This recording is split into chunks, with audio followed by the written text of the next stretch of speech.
నా ప్రధానమైన తప్పు ఏంటంటే వారు మాట్లాడింది ఈ అశరీరవాణి, పోలీస్ అశరీరవాణి చెప్పింది ఏంటంటే, పేరు నాని గారు, అరే పేరు నాని నువ్వు, అరే కాకపోతే ఏమయ్యా పేరు నాని, లేకపోతే ఏమండి పేరు నాని గారు, ఎందుకు మన ఊరికి ఎందుకు నాటకీయంగా మాట్లాడటం.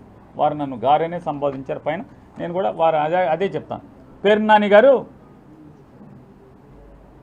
మీరు చెప్పేవన్నీ కూడా అసత్యాలు. కేవలం ముద్దాయి స్థానంలో జైల్లో ఉన్న అమ్మాయి మాటలు నమ్మి మీరు ఆ అమ్మాయి చెప్పింది వాస్తవం అని చెప్పి మీరు సమాజానికి చెప్తున్నారు. ఇది తప్పు అని చెప్పారు. నేనేమంటున్నానంటే, నేను ఆ పోలీస్ స్టేషన్ లోపల గొడవ జరిగిందని చెప్పానంట, తప్పు అంట. పోలీస్ స్టేషన్ బయట జరిగిందన్నారు. రెండోది నేనేమంటున్నానంటే, ఈ కాగితం బయటకు రిలీజ్ చేసినటువంటి ఎవరైతే వారిని, ముందు పోలీస్ సంఘం ఏమనుకున్నా, పోలీస్ సంఘం కూడా కాదండి. నేను వారిని ఏమంటున్నానంటే, పోలీస్ స్టేషన్లో ఆ చిన్ని మీరు పోలీస్ స్టేషన్కి వెళ్ళిన ఏ తారీఖు, మీరు మీ అమ్మాయి మీ అబ్బాయి 21 తారీఖు గుర్తుందిగా. నాకు తెలీదు. వాళ్ళ సుప్రియ తల్లిదండ్రులు జుజ్జూరపు చిన్ని, ఆరోగ్యం గారు ఇద్దరు చెప్పేది శనివారం 21వ తారీఖు జరిగిందని చెప్తున్నారు.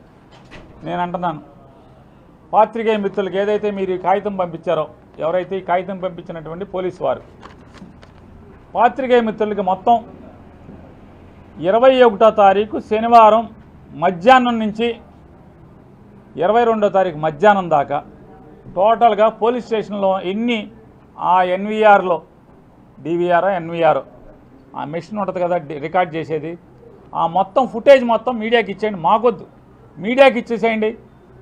దాంట్లో కనుక సుప్రియ, జుజ్జువరపు సుప్రియ దుర్మార్గంగా దౌర్జన్యంగా పోలీసు మీద దాడి చేసి ఉంటే, అలాగే మీరు చెప్పినట్టుగా షెడ్యూల్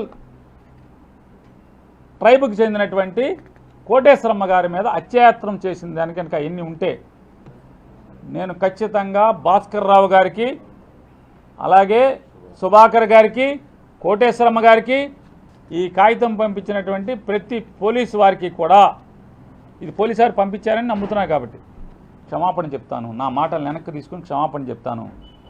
సీసీ ఫుటేజ్ ఇచ్చేసేయండి. మొత్తం పోలీస్ స్టేషన్లో ఎన్ని కెమెరాలు ఉన్నాయో అన్ని కెమెరాల యొక్క ఫుటేజ్ మొత్తాన్ని, అన్ని రూముల్లో కూడా ఉండాలి కదా, రూముల్లో కానీ ఇక్కడ కానీ బయట దొడ్లో కానీ గేట్ బయట కానీ మొత్తం సీసీ ఫుటేజీల మొత్తాన్ని 21వ తారీఖు మధ్యాహ్నం 12 దగ్గర నుంచి 22వ తారీఖు మధ్యాహ్నం 12 దాకా మొత్తం అన్ని సీసీ ఫుటేజీలు మీరు ఇవ్వండి, మీడియాకి ఇవ్వండి. ఈ కాగితం ఎలా పంపించారో అలాగే వాట్సాప్లో పంపించండి. తెల్లారుజామున పంపిస్తారా, రాత్రి 12కి పంపిస్తారా, సాయంత్రం 5కి పంపిస్తారా, మీ ఇష్టం, పంపించండి. అందులో సుప్రియ నేరం ఉంటే నా మాటల్ని వెనక్కి తీసుకుని భాస్కర్, అలాగే సుభాకర్, అలాగే కోటేశ్వరమ్మ, వారు ముగ్గురు, సుభాకర్ గారిని, భాస్కర్ గారిని, కోటేశ్వరమ్మ గారిని నన్ను మన్నించమని, నేను తప్పు మాట్లాడానని, నా మాటలను వెనక్కి తీసుకుంటున్నానని చెప్పని, నేను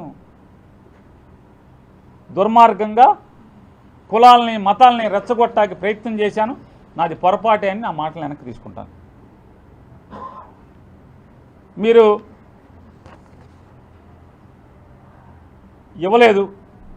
రేపు సాయంత్రం లోపు నేను 4ంటికి ప్రెస్ మీట్ పెడితే బయటకు వచ్చి, జైల్లోంచి బయటకు వచ్చి తెల్లవారుజాము 3ంటికి ఇచ్చారు కదా. ఇవాళ ఏ వారం అండి? ఇవాళ ఆదివారం, శనివారం 12 అవుద్దా, 11:30, శనివారం 11:30, ఆదివారం 11:30 లోపు మీరు ఇచ్చేయండి. రేపు 11:30 లోపు ఇచ్చేసేయండి.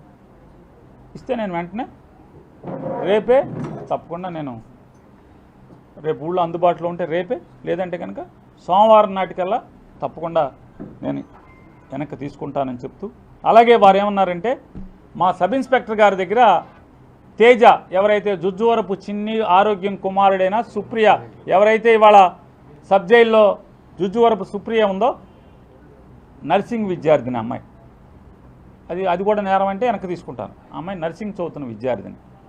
ఆ అమ్మాయి తమ్ముడు తేజ దొంగతనం చేస్తున్నట్టుగా సీసీ ఫుటేజ్లు ఉన్నాయని చెప్పారు. అవి కూడా బయట పెట్టమంటున్నాను నేను. ఆ దొంగతనం చేసేటువంటి సీసీ ఫుటేజ్ని కూడా బయట పెట్టండి. ఈ కాగితం పంపించినటువంటి వారిని కూడా నేను కోరి ప్రార్థిస్తున్నాను. అలాగే ఇంకోటి కూడా అడుగుతున్నాను నేను.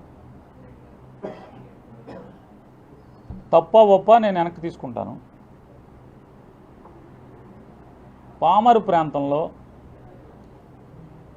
ఎవరిని ఏ మనుషుల్ని కదిపినా, విలేకరులను కదిపినా, లేదా ఆటో డ్రైవర్లను కదిపినా, లేదా ఏ సామాన్యుడిని ఎక్కడైనా కదిపినా, బడ్డీ కొట్ల వాళ్ళని కదిపినా, ఎవరిని కదిపినా కోసూరు ప్రాంతంలో, కాజ ప్రాంతంలో, మొవ్వ ప్రాంతంలో, పామర్ నుంచి బందర్ రోడ్లో, పామర్ నుంచి గుడివాడ రోడ్లో పేకాటలు తరచుగా జరుగుతున్నాయా జరగట్లేదా అనేది మీరు ఒకసారి విచారణ చేయండి. ఎవరన్నా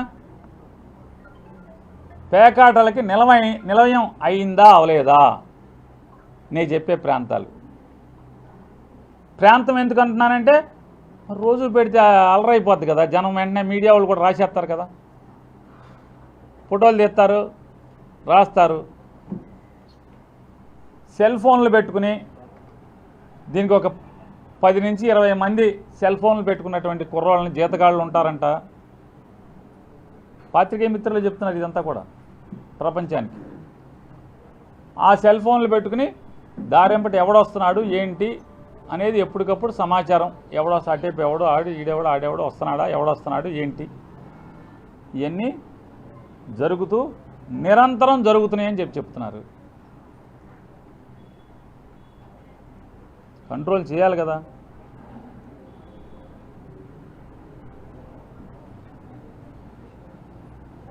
తేజ దొంగతనం చేశాడు. దొంగతనం చేస్తే ఖచ్చితంగా లోపలేసేయండి. దాంట్లో మేమేమి దొంగని భుజాన్ని వేసుకురాము పొరపాటును కూడా. మరి రికవరీ అయిందా, ఏం చేశారు, సీసీ ఫుటేజ్ ఉంటే ఎందుకని ఆగిపోయారు?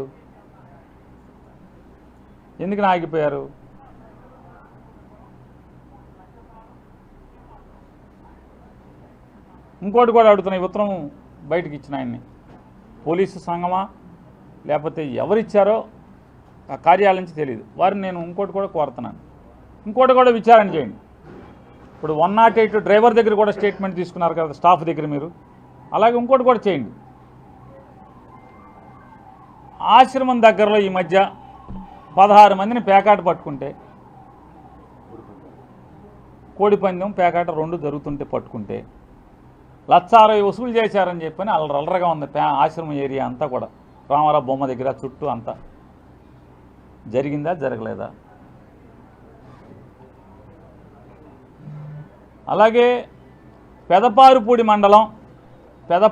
మండలం దోసపాడు శివారులో ప్లాస్టిక్ కప్పులు, ప్లాస్టిక్ గ్లాసులు, ప్లాస్టిక్ పాత్రలు తయారు చేసేటువంటి ఒక ఫ్యాక్టరీ ఉందంట. మొన్న సంక్రాంతికి అక్కడ 3 రోజులు రంజుగా పేకాట జరిగిందని చెప్తున్నారు. రంజుగా పేకాట జరిగిందంట. అదే దాంట్లో పర్మనెంట్గా పేకాట పెట్టాకి ఇప్పుడు నేను చెప్పినటువంటి పేర్లు ఉన్నారు కదా, కింద వాళ్ళు లేదులేండి, పయ్యోళ్ళు అందులో పైన అసలు నెంబర్ 1 3 నక్షత్రాలు కాదు, 2గా 3 కాదు 2 కదా, 3 ఉంటాయా? చిన్నప్పుడు నీకులాగా మీ అమ్మ నన్ను చదివించినట్టు నన్ను కూడా చదువుకోమన్నప్పుడు చదువుకుంటే బాగుండేది, చదువుకోక సరిగ్గా. సరే 3 నక్షత్రాలు అంటే మాజీ ఎమ్మెల్యే గారు చెప్తున్నారు. 3 నక్షత్రాలు ఉన్నాయన. ఏలూరు నుంచి కొంతమంది నిర్వాహకులు వస్తే వారితో అంతా సెట్ చేసే బాధ్యత నాది, మరి నన్ను తిట్టద్దు, మిమ్మల్ని కూడా సెట్ చేస్తా అని చెప్పాను ఆయన,